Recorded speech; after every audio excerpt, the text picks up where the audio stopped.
Numa ordem internacional em reconfiguração, a América, a Europa e Portugal viram à direita. À direita ou às direitas? E como pensam estas direitas, que causas as unem, que clivagens as dividem e que estratégias adotam? Quais as suas referências e contradições? Como é que veem o passado? E talvez mais importante, como é que pensam o futuro? O meu nome é Teresa Nogueira Pinto e proponho, em À Direita, uma viagem ao coração das direitas numa série de entrevistas que tenho o gosto de conduzir. 2016 foi em muitos aspectos o ano zero da nova direita. Uma direita mais à vontade com o conflito do que com o consenso, um ano que introduz um antes e um depois. Determinou ou confirmou reconfigurações políticas, alianças improváveis e conflitos aparentemente insanáveis. A eleição de Donald Trump, citando o nosso convidado de hoje, inaugurou um horizonte de possibilidades para o nacional-populismo. O que é que 2016 revelou e o que é que mudou? O que é que se consolidou desde então e até que ponto essa reconfiguração da direita e da política americana influencia a direita e a política europeia? Nenhuma viagem sobre as direitas em 2026 estaria completa sem analisar Trump e o trumpismo. Na viagem que aqui propomos, esse será mesmo o nosso ponto de partida. Para perceber isso, temos hoje connosco o Vasco Rato. Vasco Rato é professor universitário, doutorado em Ciência Política pela Universidade de Georgetown, foi presidente da FLAD e é autor de vários livros. Vou destacar propositadamente dois: De Mao a Xi, o ressurgimento da China, e Tsunami, Trump, Trumpismo e Europa. Destaco estes dois porque me parece que está subjacente a esta sequência a lógica de que não conseguiríamos compreender Trump se não compreendêssemos a ascensão da China. E o Vasco tem a enorme originalidade de se ter empenhado, desde sempre, e mais que tudo, em compreender Trump. Achei por isso que não haveria melhor maneira de inaugurar este podcast do que com alguém que tentou compreender este homem que alterou radicalmente a direita americana e abriu profundas clivagens para o bem e para o mal na direita europeia. Olá Vasco, muito obrigada por teres aceitado o convite para esta conversa e para inaugurar este podcast. O Expresso tem uma nova subscrição que lhe dá acesso completo ao The New York Times, com atualidade, jogos, culinária e muito mais. E ainda aos conteúdos exclusivos da SIC Notícias, incluindo o Direto Vertical, a nova e inovadora emissão que se adapta ao seu smartphone. Subscreva em expresso.pt/digital. Expresso. Liberdade para pensar. Nós aqui começamos com um pontapé de saída e aquele que eu escolhi é um acontecimento, uma data, 30 de abril de 2011, e tu referes esse acontecimento e essa data no teu livro. É um jantar de correspondentes na Casa Branca, em que o então presidente Barack Obama decide fazer troça de Donald Trump, que estava na assistência. Diz que foi a partir daí que Trump começou a alimentar a ideia de se candidatar à Casa Branca. A minha primeira pergunta, e é uma coisa que me ficou muito da tua análise de Trump, e que eu vejo muito pouco entre aqueles que se esforçam por compreender Trump, tem a ver com a ideia de que para Trump, a grande diferença entre Trump e os seus antecessores é que para Trump o declínio não era inevitável. E eu ia-te perguntar qual é a importância dessa ideia de reverter o declínio para Trump e para a direita americana depois de 2016. Olá Teresa, antes de mais, muito obrigado pelo convite, é uma honra estar aqui contigo e com... na abertura, no fundo, que este é o primeiro podcast. És muito generosa na apreciação que fizeste agora, porque afirmas que eu tentei compreender Trump. Não sei se isso é possível fazer, mas de facto foi esse um pouco o meu motivo, a minha motivação quando escrevi o livro. Achava e acho que há pouca análise sobre o Trump e o que é que Trump faz, ou seja, há pouca análise política e muita adjetivação. Ouve-se dizer que Trump é um selvagem, é bruto, é isto, é aquilo, tudo porventura verdade, mas politicamente inconsequente, absolutamente irrelevante. E portanto, enquanto as pessoas se focam na personalidade do senhor, creio que não entenderão a lógica política da sua atuação. E há de facto uma lógica política. Eu acho que muito mudou com Trump. Daqui a uns anos eu creio que vamos ver que Trump efetivamente domina a política já há 10 anos. É uma coisa impressionante. e vamos ver que foi um presidente consequente, por bem ou por mal. Isto não quer dizer que tenhamos de concordar com aquilo que Trump faz e diz, mas é preciso entender. E não creio que isso aconteça muitas vezes. Seguramente não aconteceu no seu primeiro mandato da parte da Europa. A Europa basicamente adotou uma estratégia que era esperar para que o homem fosse para casa e depois regressaria à normalidade, não é? O civismo, a civilidade voltaria à Casa Branca. Bom, na prática isso não aconteceu, porque não só Trump regressou 4 anos depois, mas com Biden também seguiu muitas das políticas de Trump. Isto é muito em política externa. E isto é muito... Eu essencialmente estou a falar de política externa. De facto, em política interna há divergências, há políticas diferentes, como é natural. Mas em política externa, que é aquilo que nos deve interessar, creio que tem havido uma grande continuidade. Com isto tudo, não sei se respondi à tua pergunta. Respondeste, já lá vamos à Europa. Acho que devemos dedicar alguma atenção a isso. Respondeste, mas eu queria te perguntar ainda sobre a questão de Trump pessoalmente, porque há aqui muita ideia de ruptura e acho que isso é inegável, ou seja, a política de certa forma não volta a ser igual. Tu tens uma expressão que eu achei muito engraçada, que é o romper com a gaiola de ferro, a jaula de ferro weberiana. É uma expressão de Weber, não é? Não, eu sei. Tomara a nós. Exato, não, assim, é a grande expressão de Weber, mas no sentido, no fundo, de trazer... Ou seja, aquilo que é absolutamente desconcertante, e estou a usar um eufemismo em Trump, o exemplo que me lembro sempre é quando ele diz, ainda na primeira campanha, eu podia matar alguém na Quinta Avenida que continuariam a votar em mim. Claro. E o mais desconcertante é que é capaz de ter alguma razão. Mas este desconcertante, por outro lado, também pode ser visto como essa questão do carisma, não é? O Tumos, essa vontade de impressionar. E eu gostava de te perguntar se tu vês... Nesta fase que começa de transformação e reconfiguração política nos Estados Unidos e na Europa a partir de 2016, se vês mais líderes com essa característica? Sim, vejo alguns. Erdogan na Turquia, Putin na Rússia, Xi Jinping na China. Trump não é o único. O que estes líderes todos fazem é, no fundo, romper o horizonte daquilo que é expectável. Fazem coisas novas.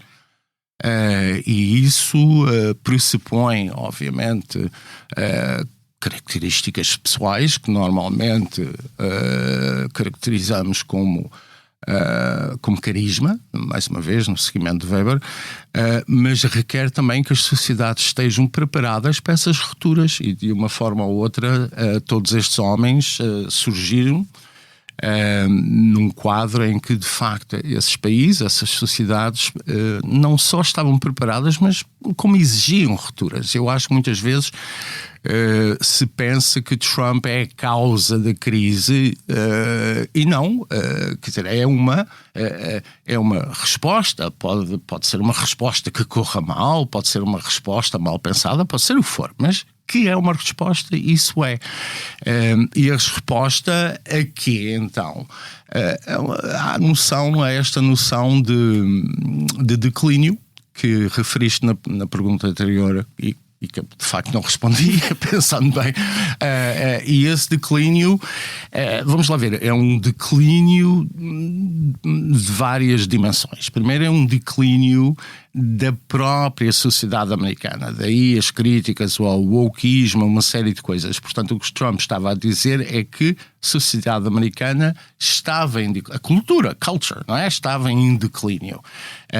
Daí o ênfase também que é dado, por exemplo, às questões trans, à participação de, entre aspas, homens no desporto de mulheres, como assim foi designado nos Estados Unidos, e essas batalhas culturais não são por acaso, quer dizer, resultam desta noção de que a sociedade americana estava em declínio e era necessário corrigir. Não é? Quem é que provocou esse declínio? Obviamente os democratas, a esquerda, etc. É essa a visão, o diagnóstico. Em política externa, o declínio tinha que ver com, ou era a consequência, digamos, das linhas mestras seguidas pelos Estados Unidos depois da Guerra Fria, que se traduziu aquilo que eu chamo um consenso clintoniano em volta essencialmente de 3 questões. A globalização é uma força positiva, a democratização do mundo, não é? Esta coisa da paz perpétua kantiana era uma coisa positiva, e finalmente pensava-se que o alargar de mercados para todo o mundo também era uma coisa positiva. Isto é o consenso, digamos assim, que depois informa a atuação das administrações seguintes, incluindo a de Obama, com uma pequena diferença. Obama, e eu recordo aos nossos ouvintes que Obama também acreditava que o país estava em declínio, só que Obama o que dizia era que era necessário gerir o declínio. Portanto, os Estados Unidos estavam irrevogavelmente, não é, nesse caminho, e era necessário que o país tivesse instrumentos para geri-lo. E isso traduzia-se em coisas como, por exemplo, não é, a negociação com o regime do Irão. E a ideia era muito simples, era tentar negociar o status quo e assim garantir que os Estados Unidos pudessem gerir a situação. Bom, o que é que se verifica hoje em 2026? Que isso em larga medida, essa visão em larga medida, foi a visão clintoniana, não é? Foi uma ilusão.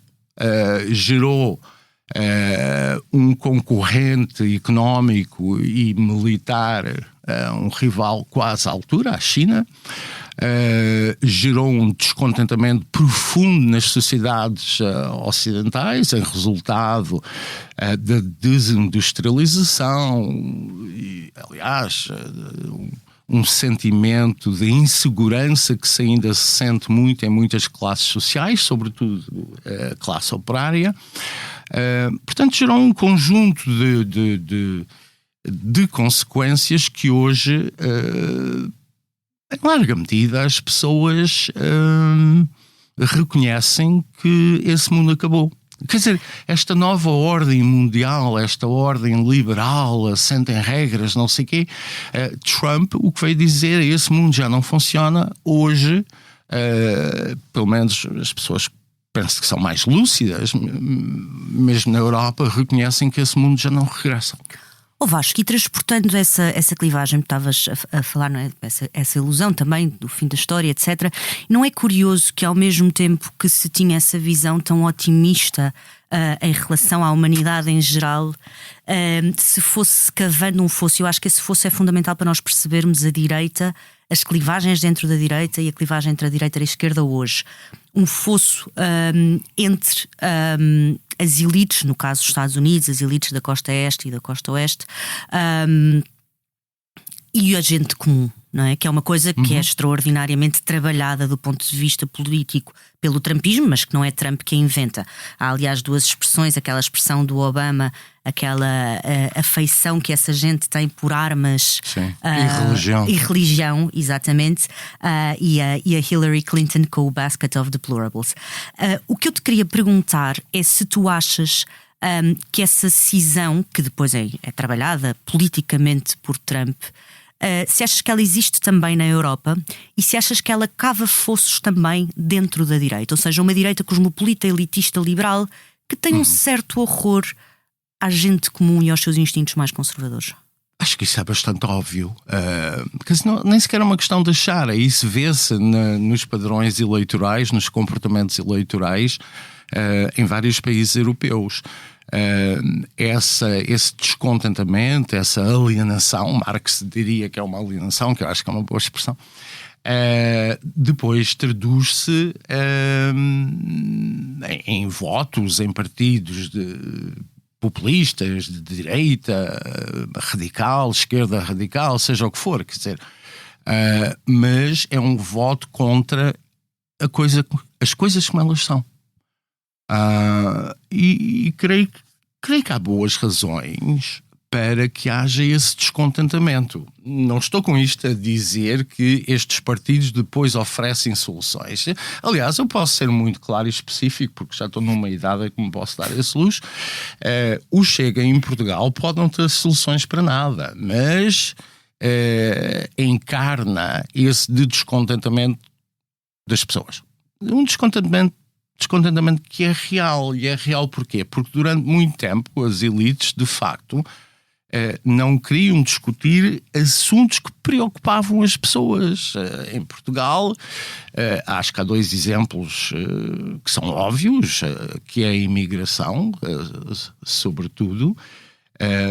Vou-me restringir a esse exemplo. Aliás, durante muito tempo não se podia falar sobre a imigração.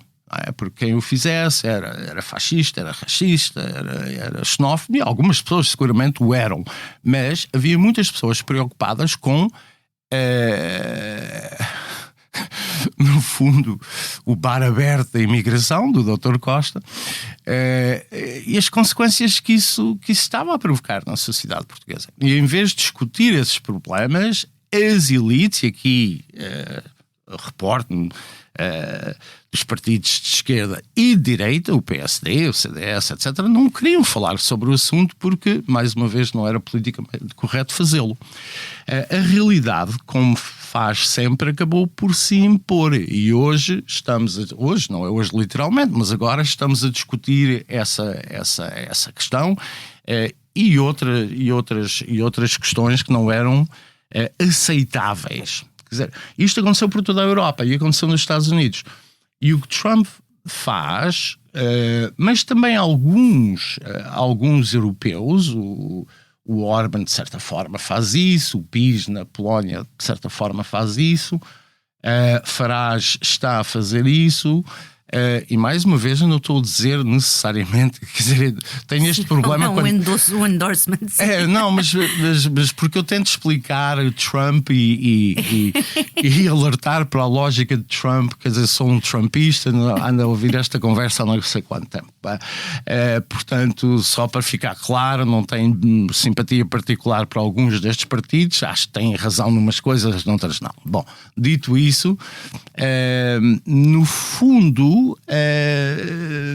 em vez das elites europeias se aperceberem do que estava a acontecer na sociedade, fazem a fuga em frente.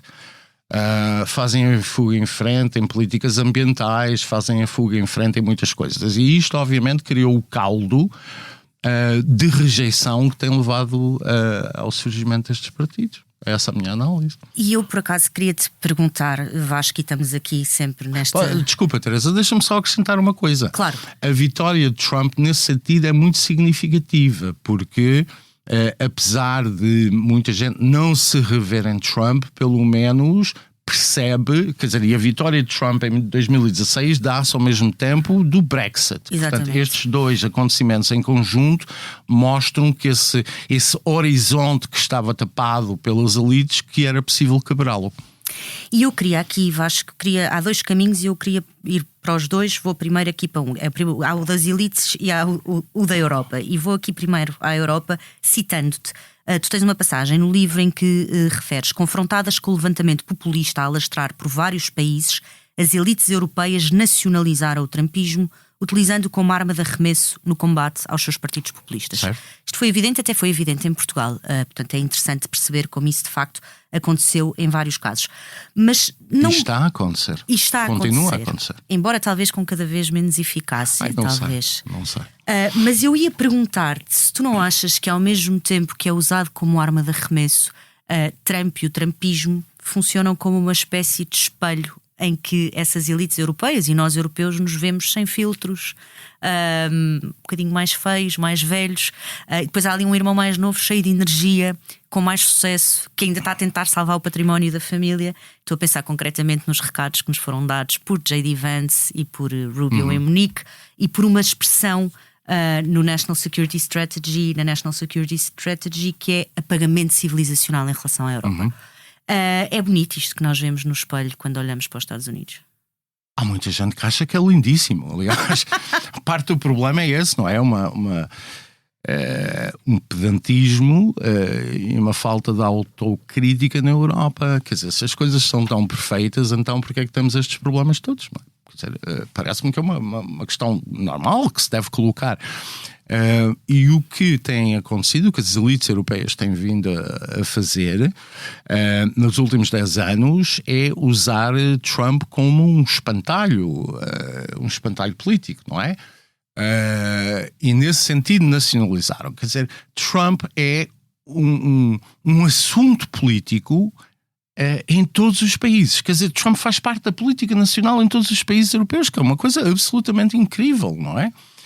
Mesmo antes da guerra no Irão, já o era, em 2016 até 2021, naquela primeira fase, também o foi. Não é? E, portanto, os europeus, na prática, transmitiram a mensagem: olhem para nós, somos tão civilizados, sabemos comer à mesa e queremos evitar aquele selvagem com aquelas ideias malucas todas. Subjacente a isto estava uma crítica também aos Estados Unidos, uma crítica muito forte, que aliás existe praticamente desde a fundação da República. O Simon Schama, aliás, escreveu um grande ensaio sobre isto há uns anos atrás. Mas a ideia é que os americanos, coitadinhos, não é? Que é um país recente, não têm cultura, o que, enfim, depois confrontamos esse pressuposto, não é? Aí não há chauvinismo cultural quando se diz mal dos Estados Unidos, não é? Já se pode dizer. Mas essas afirmações, quando confrontadas com a realidade, não são verdadeiras, não é? Por isso é que toda a gente vai a Nova Iorque e a Washington para ver os museus e não sei quê e não sei quantos. Mas há esta ideia de que tudo o que vem dos Estados Unidos, quer dizer, é para labrego e por labrego. É essencialmente isto. Quer dizer, o problema é que mesmo que fosse verdade, tudo isso fosse verdade, e não é, e depois quando confrontados com esta contradição, as pessoas dizem: bom, mas as pessoas, os democratas são bons e os republicanos é que são deploráveis e não sei o quê. Portanto, todo este discurso está assente num conjunto de pressupostos, de preconceitos sobre a sociedade americana. E ninguém nunca diz isto. Quer dizer, estas coisas seriam inaceitáveis se fossem os espanhóis a dizer isto sobre nós, ou os ingleses a dizerem sobre nós, que aliás disseram, não é? Em finais do século XIX. Não é? E esta coisa, mais uma vez, esta prepotência, não é? Não é de agora. Eu, por razões profissionais, tive de fazer umas leituras nas últimas semanas sobre, no fundo, sobre a história portuguesa depois do Ultimato e das posições de Oliveira Salazar. E esse tipo de postura está lá. Portanto, está lá. E é muito interessante porque há uma tradição muito forte na direita europeia, estou a pensar na direita francesa, por exemplo, de anti-americanismo, às vezes primário. Sim. O Alain Benoit dizia o horror que seria viver uma vida a comer hambúrgueres em Brooklyn. Agora comem-se hambúrgueres em Paris, não é? E falafel em Paris. Portanto, a coisa é um bocadinho diferente. Mas sim, quer dizer, havia a ideia que a América é uma cultura superficial, um modo de vida de liberalismo excessivo, etc. Tudo isso pode ser verdade. Quer dizer, não quer dizer, é uma discussão que enfim, estaríamos aqui o dia todo a falar sobre isso. Mas depois o meu ponto aqui é simples: é usado, tudo isso é weaponized, é usado politicamente, não é? O Dr. Costa, António Costa, disse isto há pouco tempo, não é?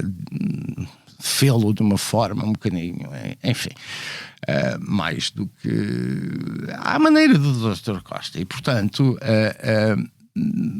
também disse este tipo de coisa. O problema é que depois não se vê respostas adequadas por parte desta elite europeia.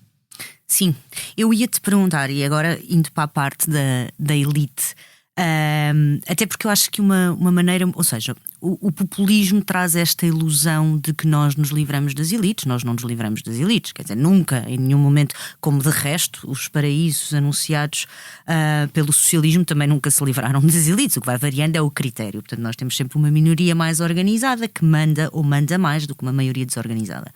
Mas eu ia-te perguntar, Vasco, e tu que acompanhas muito a realidade americana, eu acho que nós temos assistido a uma transformação muito grande do debate político no espaço público nos últimos 10 anos. Isso tem muito a ver com as redes sociais, demonizadas por uns, bem-vindas para outros. Mas nos Estados Unidos parece-me particularmente impressionante o ecossistema de think tanks, de iniciativas, Turning Point USA, influenciadores políticos. Estou a pensar no caso do Charlie Kirk, o America First, o Claremont Institute, etc. Até Silicon Valley. Uhum. De repente parece... É cool ser conservador. Ou seja, sim? há ali um ecossistema muito vivo que contrasta um bocadinho com uma esquerda que tem tido mais dificuldades em recuperar a imaginação política, etc. Ou seja, eu acho que do ponto de vista intelectual tu vês na direita americana uma coisa mais viva, mais fratricida também, mas normalmente é quando as direitas e as esquerdas andam à pancada umas com as outras, é quando estão mais fortes. Mas eu gostava de te perguntar se tu achas que nós estamos a assistir ao aparecimento de uma contra-elite cultural, académica, política. Sim, mais do que isso, acho que estamos a assistir a uma contra-revolução. No fundo, visto a longo prazo, o que é que está a acontecer? Visto a longo prazo, estão a acontecer duas coisas muito importantes que, independentemente agora do rumo dos acontecimentos, são de veras importantes. A primeira é o fim da ordem internacional. Quer dizer, essa ordem internacional moldava, criava os parâmetros dentro dos quais era possível agir e falar. Ela já acabou? Praticamente. Okay. Sim, para todos os efeitos, não é? Mas essa ordem criou as suas normas, as suas formas de legitimação, que estavam muito assentes num liberalismo político, e isso acabou. Por isso é que as pessoas se chocam quando dizem Trump está a usar a força. Como se isso fosse uma novidade. A força sempre foi utilizada, mas era, de certa forma, escondida por detrás de uma retórica do direito internacional, de uma série de coisas. Esses instrumentos é que enfraqueceram, a meu ver, já colapsaram, e portanto o que é que resta? Resta a força. Puro e simples, o regresso à selva. Não temos de celebrar isto, temos apenas de reconhecer que é assim, não é? Isso foi uma mudança. A outra mudança é a contra-revolução no sentido de rejeitar a herança de 68. Mais uma vez, isto não é só uma questão que se coloca nos Estados Unidos, é uma questão que se coloca em todos os países europeus. Não se chama a herança de 68 em todos os casos, mas é isso na prática que está a acontecer. Eu acho isto normal, porque há muita ideia de que, sobretudo à esquerda, há muita ideia de que a história caminha num certo sentido, não é? E portanto há um conjunto de passos que têm de ser tomados e um conjunto de conquistas civilizacionais, e essas coisas permanecerão para sempre até se chegar à utopia, não é? E aquelas coisas todas. Bom, a verdade, a história nunca foi assim. As sociedades são dinâmicas, há coisas que em certa altura são dominantes, noutra altura não o são. Muito simples. E portanto esta ideia de que há património civilizacional e tudo, não, as sociedades mudam, têm outras prioridades, outros valores, e muitas vezes os novos valores, as novas prioridades consubstanciam uma rejeição do passado. E muita gente rejeita, ou passou a rejeitar, sobretudo pessoas mais novas, passou a rejeitar tudo o que as gerações anteriores advogavam, não é? Todos nós conhecemos miúdos que dizem essas coisas do 25 de Abril e não sei o quê, quer dizer, há uma rejeição disso. Eu acho isso perfeitamente normal e só na cabeça das pessoas que acham que há estas conquistas civilizacionais. Porque é o Deus, Pátria e Família do maio de 68, não é? Pois, da mesma claro. maneira que esses levavam sempre com o Deus, Pátria e Família, estes levam com os novos Deus, Pátria e Família. Sim, mas quer dizer, as pessoas só ainda defendem só uma parte desse legado, porque a outra parte do legado de 68 era questionar a autoridade, questionar os pressupostos. Essa parte já enfim, passou a ser uma coisa um bocado burguesa que a malta instalada já não questiona, já não vale a pena questionar, porque já chegamos a um estado muito avançado e isto criou o quê? Criou um establishment, não é? Um establishment que ouvimos muitas vezes pessoas e dá-nos vontade de rir, simplesmente. Quer dizer, eu quando ouço algumas coisas vindas, eu posso exemplificar, não é? Quer dizer, em Portugal há muitas pessoas a falarem de reformas. Quer dizer, eu acho muito caricato, muito cómico, até patético, o apelo às reformas vindo de certos setores. Quer dizer, não é preciso, aliás, exemplificar, porque toda a gente é a favor das reformas, mesmo as pessoas que nunca fizeram reformas nenhumas. E isto é válido tanto à esquerda como à direita. É uma coisa. E pronto, e as pessoas quando ouvem isto, o que é que pensam? Pensam que nada vai acontecer, não é? Bora lá votar Ventura porque não pode piorar as coisas, não é? Sim. As elites, de uma forma geral, criam uma linguagem muito fechada sobre si próprio, que depois impossibilita que haja um entendimento sobre a realidade das coisas. Claro. E a realidade das coisas nem sempre é bonita, não é? Quer dizer, as pessoas querem coisas desagradáveis, penas de morte, coisas assim, querem. Ou às vezes discordam, não é? Há muito esta coisa da política não, hoje. Mas Teresa, às vezes querem mesmo coisas que são desagradáveis. Para não dizer com as quais não tenho nenhuma simpatia.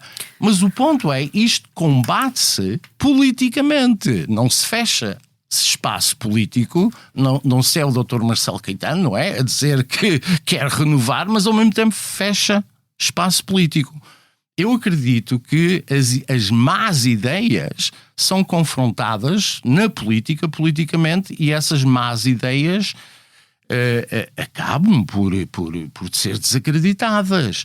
Agora, o que não vale é vem aí o Chega, vamos ilegalizá-los porque a Constituição Portuguesa escrita há 50 anos não se pode tocar numa vírgula. Ou se tocar numa vírgula, não se pode desvirtuar o 25 de Abril. Quer dizer, o que é que isto tudo quer dizer? Quer dizer, isto é um país, nesse sentido, politicamente, eu diria intelectualmente, arcaico. Arcaico. As sociedades, quando não mudam, quando não se adaptam, morrem. Certo, mas voltando aqui, Vasco, tu referiste, voltando aos Estados Unidos, mas pegando nisso que tu referiste, tu não achas que o fim... O que eu estou a dizer, Teresa, é verdade nos Estados Unidos também. Eu sei, mas por isso é que eu te ia perguntar, é uma pergunta que eu acho que nunca tive coragem de formular em voz alta, mas vou formulá-la. Tu achas que o fim da ordem internacional liberal não acaba por antecipar ou traduzir-se num grande desafio, para não dizer o fim, do liberalismo nas sociedades ocidentais? Acho.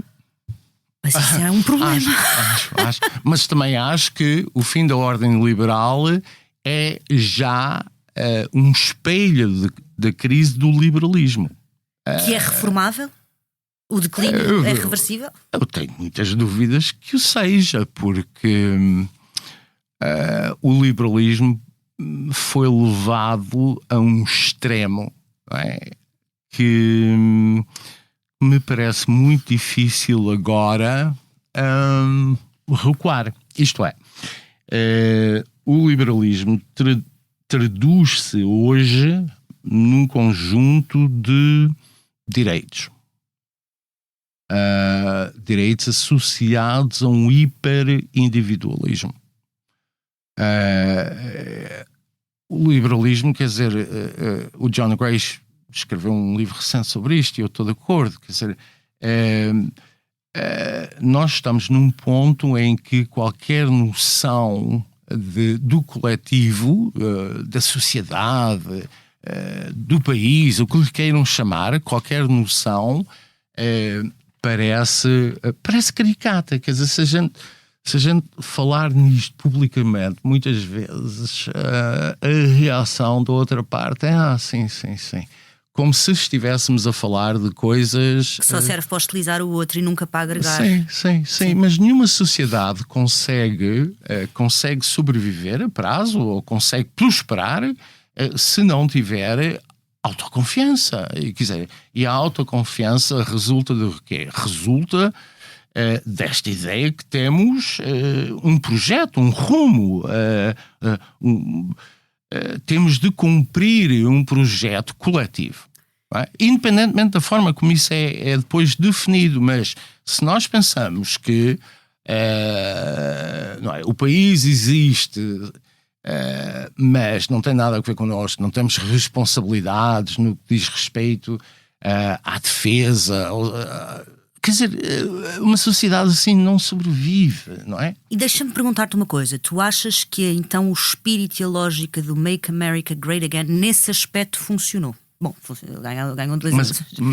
Mas a ideia do Make America Great Again é justamente isso. Exatamente. É focar outra vez num projeto coletivo que, enfim, o Trump e o trumpismo definem de uma determinada forma, mas é isso.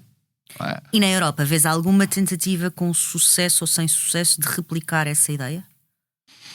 Vejo em alguns países de leste. O problema, em larga medida, eu creio que está na Europa, naquilo que antigamente se chamava a Europa Ocidental. Os países que foram democráticos durante décadas e onde não se percebe muitas vezes que a liberdade requer algum sacrifício, e a liberdade só é possível quando há speech, quando há discussão, quando há debate. E eu acho que estes últimos 30 e tal anos de paz, a longa paz europeia, não é? Do pós-Guerra Fria, levaram as pessoas a esquecer muita coisa. E quando digo esquecer, talvez essa palavra seja errada. As pessoas não aprenderam um conjunto de coisas que deviam ter aprendido. Sobretudo as pessoas mais novas que têm um ensino que, francamente, quer dizer, é melhor. Quer dizer, o melhor seria, em vez de andar na escola, se calhar estarem em casa a ver YouTube ou qualquer coisa. Porque é verdade. Porque o conhecimento, e eu reporto-me apenas ao conhecimento, a 2 tipos de conhecimento. O conhecimento histórico é praticamente zero. Quer dizer, as pessoas não fazem ideia de quem é que. O que é que foi o Estado Novo, não fazem ideia, não fazem ideia de nada, não é? Há uma vivência que é uma vivência existencial no sentido que é de dia a dia, momento a momento. Exatamente. Dizer, e quem não lembra o passado, o Santayana, não é? Já dizia que não recorda o passado, está condenado a repeti-lo. E, portanto, quando as pessoas não têm noção do que foi o autoritarismo, por exemplo, em Portugal, do que foi a experiência comunista na Europa de Leste, quando nada disso lhes diz nada, não é? Então tudo é possível. O problema de não saber história e não se ter grandes referências culturais, as pessoas hoje já não leem livros, já não sabem quem é Orwell, já não sabem quem é. Enfim, eu quando digo isto, obviamente é uma generalização, quer dizer, há pessoas muito cultas, seguramente, mas de uma forma geral as nossas sociedades estupidificaram e por conseguinte as pessoas passam muito tempo, não é, a ver TikToks e outras coisas de macacos a cantar e coisas assim que são muito interessantes e muito fascinantes, mas em termos de cidadania valem, eu ia dizer valem zero, mas nem valem zero, antes pelo contrário, são destrutivos, são absolutamente destrutivos, mas cria-se a ideia de que tudo é possível. Quer dizer, E essa ideia de que tudo é possível é simpática, sobretudo quando associada a um certo sentimentalismo, não é? Porque as pessoas hoje valorizam sobretudo o quê? Valorizam o sentimentalismo, não é? Mesmo quando tentam analisar uma guerra, morreram crianças, não sei o quê. Quer dizer, todos nós sabemos, é desnecessário dizer que a morte de uma criança, seja em que circunstância for, é terrível, mas ao enfatizar esse tipo de acontecimento, apela-se à emoção, não é? Ao coração, e deixa-se o cérebro em casa. E muito da análise que eu tenho visto sobre aquilo que está a acontecer agora, a guerra do Iraque, quer dizer, não passa de adjetivação e deste apelo ao sentimentalismo. Isto eu acho, enfim, acho que isto é um sintoma de uma sociedade aburguesada, e pior do que isso, uma sociedade que já não tem grande exigência intelectual e moral. É o último homem. É o último homem de Nietzsche. Nietzsche ainda é pior.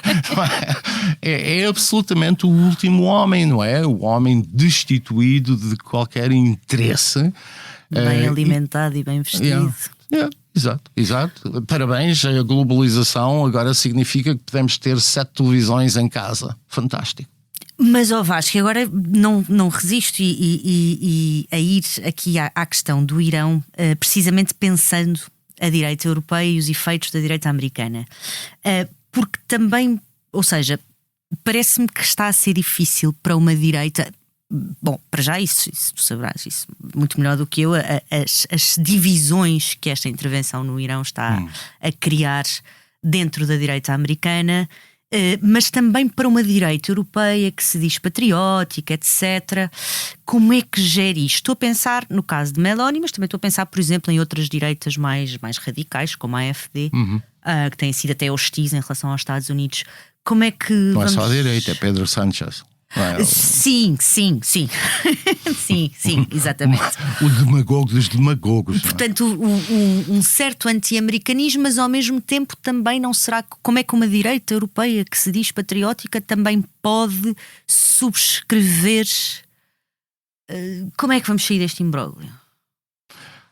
Há muitas coisas na direita europeia que me provocam alguma inquietação, não é? Uma é olhar para a Rússia e para Putin como o último baluarte da civilização ocidental. Quer dizer, pensar que... Nem toda a direita europeia. Não, mas alguma olha para Putin nesses termos, que é uma coisa, enfim, estranha, mas ok. A AfD, por exemplo, tem um bocadinho essa posição. A outra coisa que me perturba um bocadinho é a ideia de que vamos resistir aos americanos e impedir que tenham acesso ao nosso espaço aéreo, etc. Mas depois têm de pagar a NATO e a defesa. Portanto, eu não tenho nada contra pessoas como Keir Starmer ou Pedro Sánchez que queiram fazer uma afirmação da política nacional, depois têm de pagar as consequências. E o que me parece é que muitos dos políticos europeus o que gostariam é de assumir aquela superioridade moral que é muito europeia, como nós sabemos, mas ao mesmo tempo criticar os maus dos americanos e não sei o quê, e tê-los a pagar a defesa e a permitir que os produtos europeus tenham um acesso mais fácil, privilegiado ao mercado americano. Quer dizer, não se pode ter tudo e, portanto, é preciso fazer escolhas. Eu acho que se deve ir por um certo caminho, mas se quer ir por um certo caminho, bora lá. Mas é preciso dizer às pessoas que isto criar uma força de defesa independente dos Estados Unidos, que pode concorrer com os Estados Unidos, tem outras consequências, não é? Tem a consequência imediata de alterar as prioridades das sociedades, não é? Orçamentais e não só, não é? Porque não se pode criar uma grande estrutura europeia sem revisitar o serviço militar obrigatório. Não é? Claro. Há várias coisas. E isto não está a ser dito. É como se dissesse, bom, vamos ter a nossa vida como foi até agora. Vais te emancipar, sais de casa, mas não tens de pagar renda. Exato, é um bocadinho, é um bocadinho isso. E eu acho que o que muitos europeus, dirigentes europeus, não gostam em Trump é que Trump revisitou o status quo e disse, bom, nós pagamos durante uma determinada conjuntura, agora já não vale a pena porque vocês conseguem pagar. E não é de agora que ele anda a dizer isso, porque é nos anos 80 que ele começa a dizer isso, portanto isto não devia ter sido uma surpresa para ninguém. Agora, na direita americana, quer dizer, vamos lá ver, o trumpismo é uma sensibilidade, a direita americana é plural. Era aí que eu ia agora, Vasco, até porque gostava de terminar na América. Tinha aqui duas perguntas para a direita americana, mas sobretudo para a coligação, ou parte da coligação que elege Donald Trump. Ele não estará em busca de monstros lá fora, em vez de se reduzir à persecução do interesse nacional. Isso tem gerado discussões muito violentas e aberto brechas na coligação que suporta Trump. Eu por acaso não acho que haja uma contradição. O que as pessoas, o que se diz muitas vezes é Trump prometeu não fazer guerras e portanto não, Trump não prometeu fazer guerras. Trump prometeu não fazer endless wars, não é? Aquelas guerras infinitas como se verificam no Afeganistão. Mas não disse que jamais, em caso algum, faria guerra. Isso nunca disse. As pessoas talvez tenham acreditado, quer dizer, wishful thinking, mas não o disse. Aliás, no primeiro mandato usou força várias vezes, por exemplo, na Síria, e não só. Portanto, qual é o problema digamos assim, na coligação magna, como disseste agora? O problema é que há um grupo de pessoas que não quer a ação militar em qualquer circunstância. Portanto, os Tucker Carlsons da vida, não é? Mas as sondagens, o que mostram sobre o que está a acontecer no momento em que estamos a gravar, houve, aliás, várias sondagens que mostram que as pessoas que são MAGA, portanto, não é todos os republicanos e não é todos os votantes de Trump. Trump ganhou porque, para além do Magna, acrescentou votantes. Mas dentro do Magna, a guerra que está a decorrer no Irão recolhe o apoio à volta de 80 e tal %. Portanto, não há, no base, não há propriamente uma grande divisão. Portanto, mais uma vez, o Tucker Carlson... Sim, são bastante vocais. Sim, quer dizer, mas representam muito pouco. E agora acrescentaram uma coisa nova, não é? Como têm de explicar porque é que Trump está a fazer a guerra, e descobriram que, afinal, como toda a gente sabe, isto é um complô e os judeus e não sei o quê. E, portanto, Trump está a ser telecomandado por Netanyahu e uma grande conspiração judaica. Enfim, já ouvimos este filme. Mas depois há pessoas que têm uma posição crítica em relação a esta guerra, que querem ver objetivos claros e querem ver a força ser utilizada para cumprir objetivos claros, de modo a que isto não se possa transformar numa guerra... Não vês aqui a tentação neoconservadora? Isto é mais ou menos a posição neoconservadora dos neoconservadores antigamente. Os neoconservadores deixaram de ser uma força relevante. Aquelas pessoas que estavam associadas ao movimento nos anos 90, em larga medida já não contam para grande coisa. Eram muito hostis, David Frum e companhia, quer dizer, já não... Sim, mas muitos deles foram para o Partido Democrata. Mas vamos lá ver, o que eram os neoconservadores? Eram as pessoas que achavam que os Estados Unidos tinha de utilizar o seu poder para democratizar o mundo, para impor a paz kantiana e aquelas coisas todas. Quer dizer, isso foi largamente desacreditado. Portanto, muitos deles reciclaram-se e alguns até, diria, com alguma humildade, não é? Que olharam para a experiência, nomeadamente aquilo que aconteceu no Iraque, e disseram, bom, se calhar isto não foi uma boa ideia. Mas como movimento organizado representa muito pouco. E isso é uma coisa diferente de dizer que não há internacionalismo nos Estados Unidos. Quer dizer, há pessoas que acham que os Estados Unidos têm de ter um footprint maior, mundial maior ou menor. Mas não é um império. Aquela tensão império-nação. Call it what you will. O império. Os Estados Unidos são um império desde muito cedo, em alguns casos relutante, noutros casos de uma forma mais entusiasmada, mas era frequentemente chamado, aliás, pelos fundadores como um império da liberdade, não é? Mesmo que sejamos mais céticos em relação a isso, os Estados Unidos é um império claramente desde 1945, e o que os impérios fazem é construir uma arquitetura internacional, normas e regras e não sei o quê. Ou seja, a ordem liberal é, na prática, não é a arquitetura do Império Americano. O que eu acho muita graça é que pessoas que odeiam os Estados Unidos quererem manter a ordem internacional liberal. Sim, mas pronto, isso é outra coisa. Vasco, estamos quase a terminar, mas eu quero muito fazer-te esta pergunta, que acho que é uma pergunta que eu vou voltar a fazer nos próximos 2 anos, mas que tem a ver, não querendo obrigar-te a fazer futurologia, mas com o futuro da direita americana. Rubio, Vance ou outra coisa qualquer que nos está a escapar? Isso provavelmente Rubio. Provavelmente Rubio por várias razões. Porque daqui a 3 anos creio que haverá alguma saturação, alguma desilusão com Trump. Porque, sobretudo, se perder agora as eleições intercalares em novembro, a sua capacidade de agir está muito, muito limitada e possivelmente haverá alguma desilusão.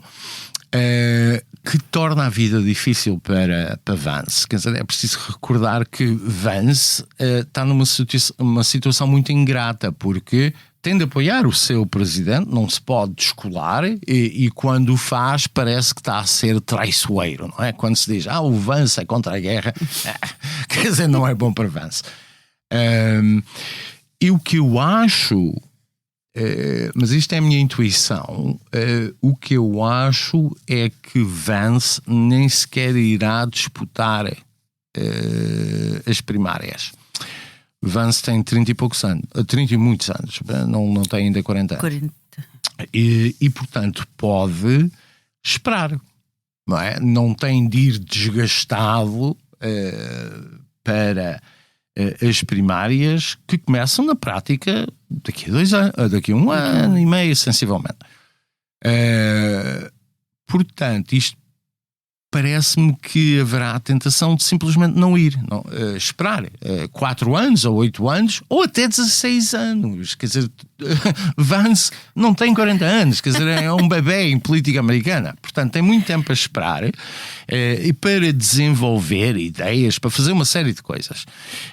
Rubio, eu creio que não tem esse tempo, não é? Mas tem a vantagem de, independentemente daquilo que venha a acontecer nos próximos tempos, é o secretário de Estado, ministro dos Negócios Estrangeiros, e vai libertar Cuba, não é? Portanto, isso daqui a uns meses vai libertar Cuba. Quer dizer, há aqui várias coisas que para os eleitores republicanos fazem com que Rubio, não é? Que há 10 anos atrás era o Little Marco, não sei o quê, de facto é uma carreira política absolutamente impressionante.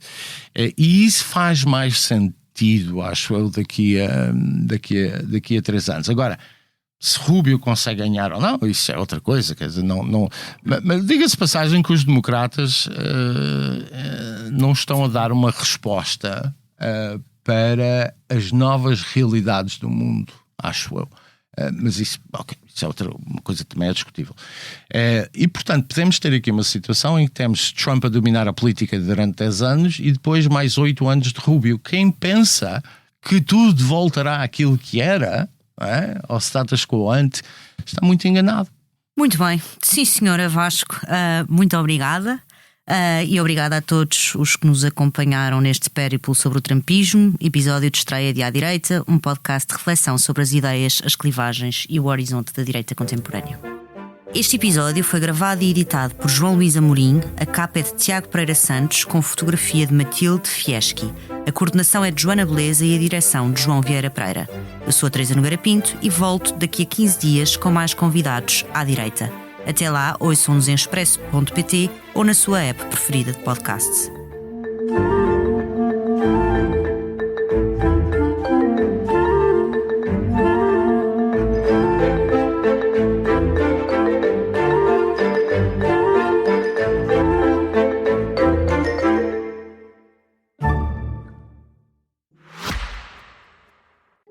O Expresso tem uma nova subscrição que lhe dá acesso completo ao The New York Times, com atualidade, jogos, culinária e muito mais. E ainda aos conteúdos exclusivos da SIC Notícias, incluindo o Direto Vertical, a nova e inovadora emissão que se adapta ao seu smartphone. Subscreva em expresso.pt/digital. Expresso. Liberdade para pensar.